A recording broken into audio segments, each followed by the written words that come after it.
do? What are they meant to do? What did you want me to do with this? I'm obviously doing this wrong.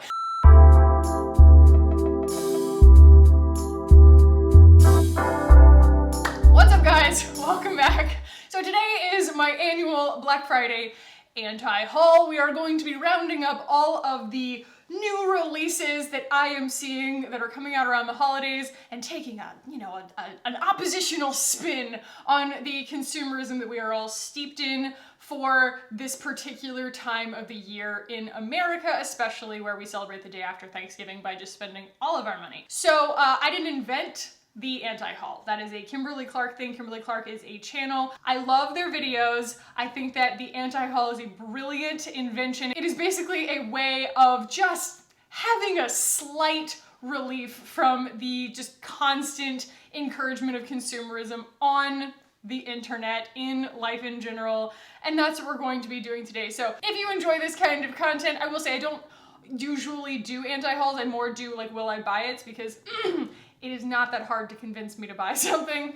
I am a reviews channel at the end of the day, and so like whether I like something or not, I usually think it's worth my opinion, but these products are the exception. So if you do enjoy that kind of content, think about subscribing while you're here if you enjoy this video and find it funny or interesting or amusing or a good use of your time, then give it a like if you want. Let's go ahead and jump in, guys. It took me so long to start this video, I literally don't care how that intro went. I don't care. So let's start by talking about some of the what I like to call gluttonous releases of this season. And that usually means that I don't know, there's this whole world, right, of the creators and the beauty brands that just don't care about sustainability and ethics and that kind of thing. And I feel like they just make large releases because they know that people are going to buy them.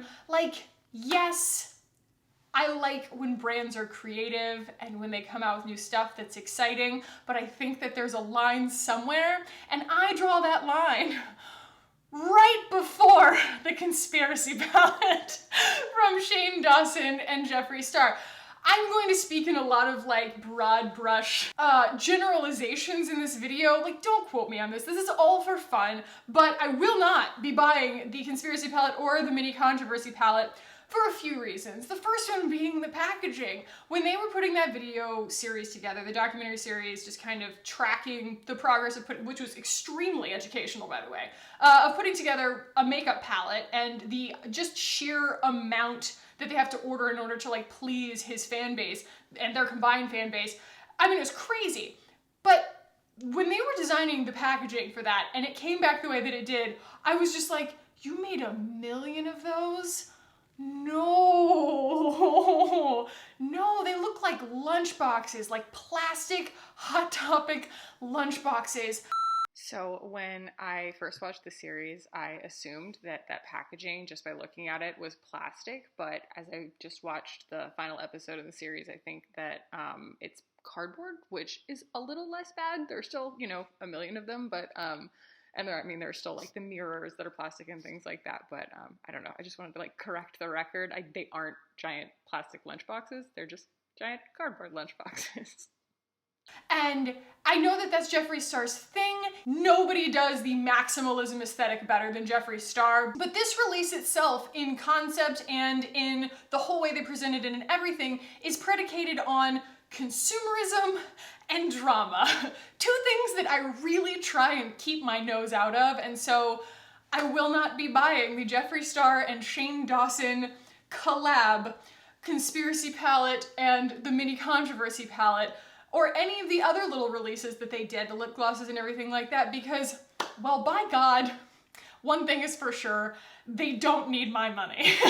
So in the same vein, Jaclyn Hill has put out an entire collection of highlighters. In fact, it hasn't launched yet. The girl knows glow. I'll give her that. That was the first highlighter I ever bought, was the Jaclyn Hill Becca collab, the Champagne Pop highlighter, and it is utterly fantastic. I love it very, very much, and you can say a lot of things about Jaclyn Hill, but you cannot say that her skin does not look smooth, flawless, and beaming with light at all times. So if that's your thing, more power to you. I do kind of have to like temper though my excitement about every single like viral release from creators creating their brands. Like, get your coin, abso-freaking-lutely. Like, I stand that, but at the same time, like, I don't really know how I feel about Jaclyn Hill. Like, I don't know whether to feel sorry for her or to like lift her up and be like, yeah, girl boss, persevere, like you do you, girl. And then like, I'm just mad that it's occupying that much room in my brain, and then I just move on. So I won't be buying Jaclyn Hill's highlighters this year. And this is odd because of course I've never bought anything from her. I've never bought anything from these brands to begin with, but I just want to touch briefly on Kylie selling a majority stake of her company to Coty. Coty is like a name that you don't hear all the time. They do Airspun, and like I don't really know of any other actual Coty branded makeup that you can find in the store, but they own like a quarter of everything. You know, there's like the big brands out there. There's like L'Oreal, there's Estee Lauder, and Coty is up there with them. I don't know, there's other ones too. The fact that someone who's already a billionaire is going to sell to another multinational gigantic conglomerate just like alienates me even more. Like, sometimes I'm proud of Kylie. Like, I don't want to hate somebody for being successful. I think that that's just kind of unhealthy. Like, we should be able to be happy for other people, no matter how unrelatable they are. Good for her being the first self-made youngest billionaire. Self-made's a strong word, but if I was ever going to buy any of this, which I probably wasn't, I definitely won't now. Sorry, Kylie. I think that her reputation can withstand that criticism. All right, so now that those are out of the way, another kind of popular thing that I'm seeing happening right now, which is honestly surprising to me, but it probably shouldn't be, is like all the rainbow palettes. There are so many. If you go on Trendmood or something, you're scrolling and it's just like every other photo, every fourth or fifth photo is some arm with like 800 like neon rainbow swatches on it. And I'm like, that's impressive to look at. It is. I feel like we did this 2 years ago. Like, maybe we're on that quick of a cycle now where this is new again, but like, I'm still tired from the James Charles rainbow palette and then everything that just like fell out since then with him, and now he's managed to, I know nothing about James Charles, and I'm kind of proud of that fact. Another thing where I'm kind of like protecting space in my brain from certain things. Morphe is putting out another one, surprise, surprise, a brand called Laroc, which is different from Laroc, L-A-R-O-C, so, you know, don't get it twisted. A brand called Laroc has put out this crazy huge rainbow palette. Even Natasha Denona has gotten on it, even though I will say that her Metropolis palette, she's classy. I think she's beautiful, and I think that she looks really, really good on deep skin tones. I've got enough Natasha Denona eyeshadows to last me a lifetime. I don't need that palette, but especially, and I get people being excited about it, I do, but the whole Norvina sub-brand of Anastasia Beverly Hills. I don't know whether the formulas are the same. You know, between Norvina and Anastasia Beverly Hills, I'm not a huge ABH eyeshadow formula fan. Not my favorite. But regardless of the formulas, which I'm sure are going to please many, many, many people, I don't think they would have continued putting out Norvina palettes if they hadn't had success with the first few.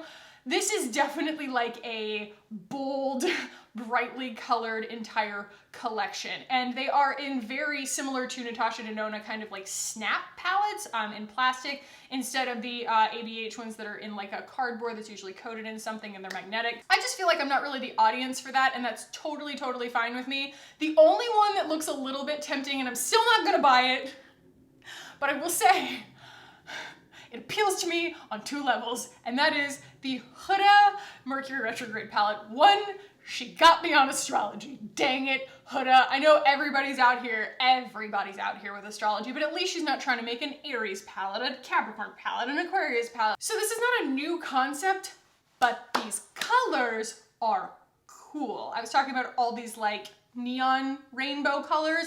This is like these super saturated pastel colors, and I'm not gonna say I'm not gonna go into Sephora and just kind of swatch them on my arm and see. The thing I have to admit to myself is that I love the colors. I probably will never wear them. Like, it's just not something that I'm going to like ever probably put on my eyeballs, but very cool. very different, and I feel bad kind of lumping hers and the Natasha Denona one into like the rainbow palettes, but like that is something that's happening right now. I am just a little surprised, like I said, that like that's what we're doing again, because I feel like for a long time, you know, everybody was super exhausted of that stuff. They were like, we don't need all, okay? I don't need everything, because people do want to feel newness fairly often. I know that that's like not healthy, but we do. And if you're gonna do that, I would rather buy something concise that I'm more likely to work my way through and more likely to use more often than buy something humongous every single time and then it expire before I can use it,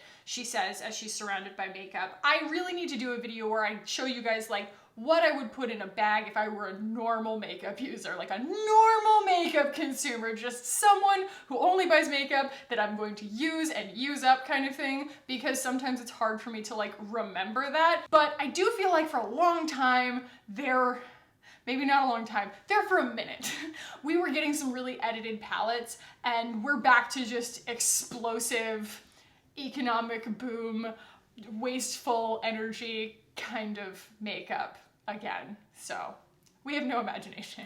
On that same note, Kesha's jumping on board. Kesha is just putting out her own makeup line. It's not out yet.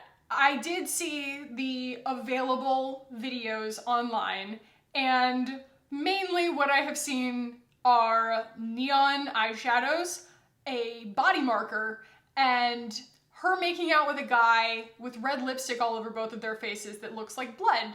So like, I'm gonna pass. Here's a controversial topic that has been coming up a lot on my feed lately. I've just been seeing it more and more brands are starting to do it. And that is the brands that are literally shamelessly knocking off other brands and doing their exact releases less expensively.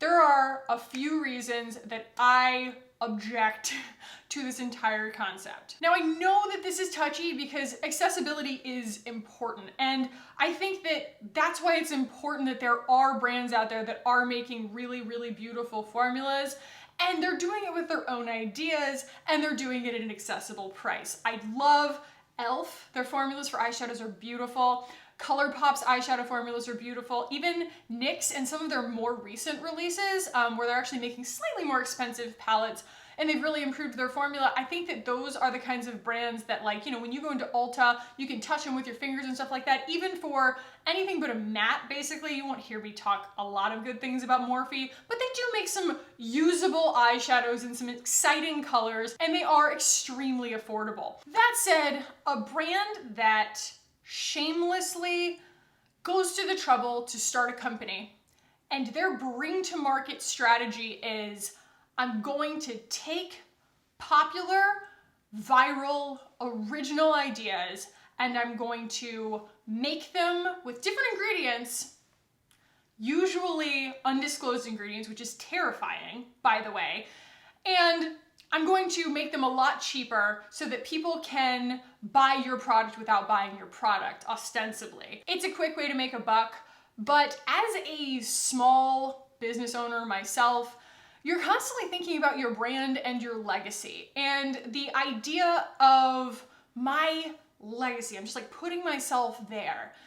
Your legacy being nothing original, just stealing ideas and calling them your own. Like, I would never want that to be my own personal legacy of like how I made my millions or something like that. And I don't want to put my money towards that or promote that on my channel either. There are definitely like dupe palettes out there that do a really good job of kind of capturing a mood without necessarily entirely ripping something off and calling it exactly that. The ones that I'm talking about are really, really shameless about it, and they are brands like Copycat Cosmetics, okay? Hush. And there was kind of a curiosity for a while, and it's a fun video to do. I'm guilty of doing one a long time ago, of comparing the real one to the knockoff and seeing how they compare. They're usually close, but I can't put enough emphasis on the fact that when it comes to developing my own personal brand, that's just not something I really want to be associated with. And also, the ingredients and the lack of transparency and where they're manufactured totally freaks me out. Let's talk about the emerging, clean, affordable skincare lines that I am seeing all the time. You guys are so awesome. You send me so much stuff on Instagram, and you are often who informs me of like what's going on. I really try and stay up to date on things, but so much of the time you guys are getting either advertised to, or you're seeing something on a hashtag that you follow or something like that. And you guys are so cool for like keeping me up to date on what's happening. I have gotten so many messages about these like clean skincare brands that are, you know, in the affordable area, and they claim to be clean, and they're definitely marketing themselves as clean, and some of them are like indie brands, some of them are like even at Walmart. There's one that calls itself Clean, C-L-E-E-N, at Walmart, and I'm just like, Other than that, I'm not going to like name names on brands just because they deserve a shot in the market. I'm not necessarily saying that they're bad and no one should buy them. I'm just telling you why I'm not going to buy them. The first reason is these brands, I've looked into a lot of them in their ingredients lists. They lean super heavily on our friends' essential oils. In spite of what you might have been told by brands that are trying to sell them to you for a pretty penny, essential oils are not a very expensive ingredient. And so for these products, in order to give them that like luxury kind of spa feel, they're gonna use things that are really fragrant, which is like not that great for your skin. And honestly, like the actual effects aren't any kind of promise. They're not even really that tested.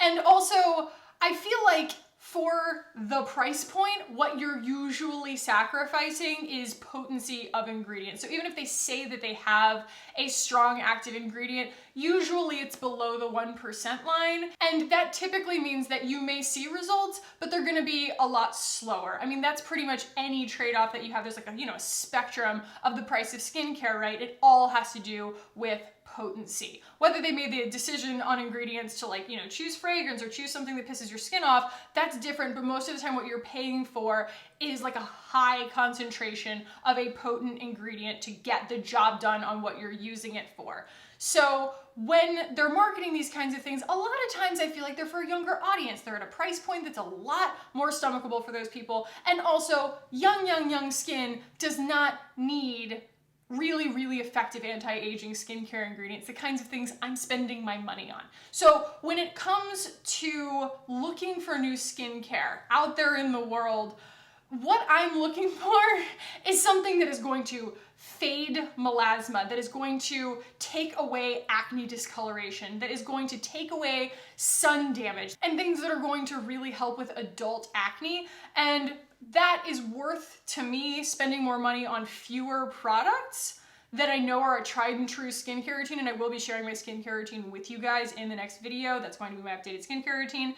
But I can tell you right now, they all serve a distinct purpose in terms of having a really powerful ingredient. And a lot of these lines, I will say, I've looked into it here and there, you know, creating beauty products. It's much easier to make a skincare product than it is to make a color cosmetic, and that is why they are just like blossoming. That is why they just seem to be absolutely ubiquitous lately. Everybody seems to be putting out some kind of skincare line, is because it's actually pretty relatively easy to put out a skincare line. So definitely read your ingredients. Don't just believe the ingredients that they say that are in it, because they might be at such a low concentration that they're not really useful anyway. And definitely keep an eye out for essential oils and fragrances, because especially when they're marketing to a younger audience, they're going to try and put fragrances in there so that you like it. Okay, let's talk about a couple of clean beauty products that I'm actually probably going to pass on. Speaking of skincare, something that came out actually just today is the new Victoria Beckham Primer Moisturizer situation. So I have to read this because it's a lot. So it's $95 to $145 depending on which size you get. And I want to say, I'm sure this is great. I'm sure it feels lovely. All of her products are exceptional so far. It is a primer that encourages cell turnover with amino acids in the form of a proprietary ingredient called TFC8, which is made to create an optimal environment for repair and renewal. Which doesn't really sound like much, actually, because, you know, when they talk about cell turnover and encouraging cell turnover, I hear peeling, I hear retinol, I hear don't wear this during the day. Obviously this isn't a retinol, it is like an amino acid blend, but that's just what I would interpret if I were to hear someone say, you know, helps with cell turnover. I hear photosensitivity. And so that was what kind of threw my feelers up first, but that's not what this is. This is saying that it creates an optimal environment for it. I don't know what that means. And it is the 13th ingredient on their ingredient list. And if you guys, one of you guys just introduced me to Kenna's channel. She's an actual biochemist, and man, I watched 2 of her videos and my brain was like chock full of knowledge, like so fast. I was like, holy crap. So she talks about the 1% line. That was, you know, something that like I had heard about on Kakkie's channel for a long time, but she surprised me when she said that like the 1% line happens sometimes a lot sooner than you think it's going to. Like she talked about, she's like xanthan gum being like the 3rd ingredient in this product she was talking about. She's like, if that was any higher than 1%, this would be like a completely like solid gel product. And I was like, huh. So it being the 13th on the list with like a few things in front of it that are like really, really long, like stabilizer names and stuff like that, I kind of think that this TFC8 is at a pretty low concentration in the formula. That doesn't mean I'm writing off her entire like skincare release till the end of time. And I would try this. Like if they sent it to me, I would absolutely try this, but like I don't really want to spend $95 on it when I don't really feel like I have like a hole in my routine that would fill necessarily. But I do really want to see what else she does. I think that I'd get really excited about like an overnight serum or like a beauty oil from her, but like this doesn't really excite me yet, and I think that that's just personal. The other thing, and I think this is going to be kind of surprising for some of you guys, but the Lawless lip gloss, I was so excited about it because she only puts out like matte liquid lips. You know, Annie and I don't really have the same aesthetic. You know, she's very more is more. And so when I heard that they were putting a lip gloss out, I was so ready to jump on it. I was like, you know, up their butts on Instagram, like, when are you gonna restock? Da, da, da. And then when they finally restocked, I saw the pictures of it on people's lips, and I was like, that is so insanely pigmented, like so crazy pigmented for a lip gloss that like it made the lips look like oddly like fleshy or like fluorescent or like, you know, lit from within, kind of fiber optic. They didn't look real, they didn't look human, and I don't really know what they're gonna look like in person, but they don't have them on the shelf at my Sephora. And in the interest of just not having so many I have so many lip glosses, I just like, I don't know, I was trying to pick a color on their website and I was trying to like figure out which one I was gonna try, and I just couldn't see one that I liked. Let me know, guys, if they are as like difficult to work with as I think that they would be based on what I'm seeing on their website, because what I'm looking at looks like it's not gonna be like an effortless lip gloss. It looks like a glossy, high pigment lip color. So let me know if you've tried it, and if they have it in my store at any time, I will definitely try it. But at the moment, I just can't justify buying that right now. And a couple of things that I am super unexpectedly interested in. One is the KKW by Mario collection. I think that they've done one before this, but I am such a sucker for nudes. I am so always excited about some really beautiful, like, you know, a full spectrum of skin tones that like everybody can find their perfect nude lip or their perfect bronzer or their perfect eyeshadow. And like, say what you want about Kim Kardashian, but her makeup usually looks amazing, okay? And Mario, her makeup artist, is so, so good. I've learned so much from him. Just watching the show or watching him online, things like that, like you still have to recognize talent, but I would like to see if they make anything that would appeal to my particular skin tone, and I'd be interested to see how the ingredients are. The second thing that I actually found myself almost pulling the trigger on, it's so funny because like I always like to think I have all these really like, you know, strict shopping morals and things like that, and I'm not gonna buy this, or I'm always gonna take, you know, this into consideration before I buy it, and I'm not gonna buy anything that I can't, you know, review on my channel, blah, blah, blah.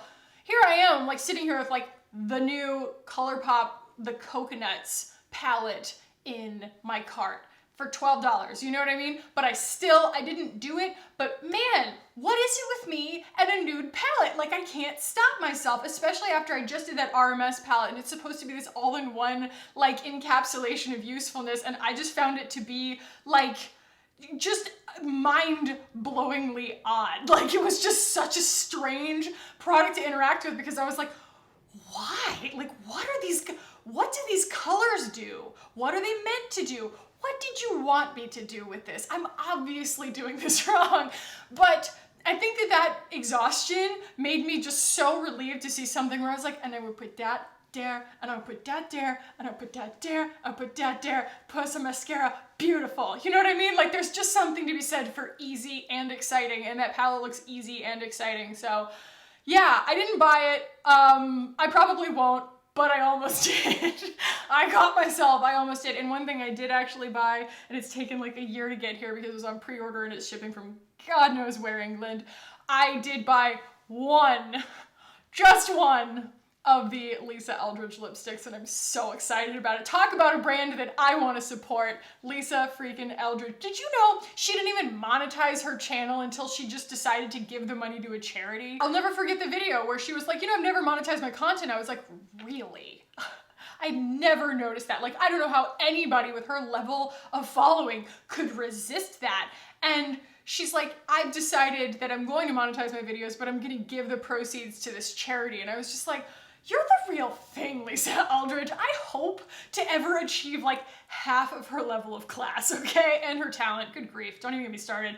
But anyway, that is my way of ending this on a good note, so we're not just bagging on products. But again, guys, these are definitely products that I wanted to give my own like personal reasons for not buying. That doesn't mean that you're wrong in any way for buying them, no matter what I say, okay? Enjoy your makeup, do what makes you happy, buy what you love, get excited about it, stay excited about it. I hope that you guys have a lovely holiday week. We are kicking the holidays off, so I hope that your holidays are going well so far. And I hope that you enjoyed this little video. If you did, give her a thumbs up. If you want to keep hanging out with me on this channel, guys, hit the button down below and subscribe. I would love it if you did. Thank you so much for watching and for hanging out with me today. I love you so much, and I will see you in the next one. Bye, guys.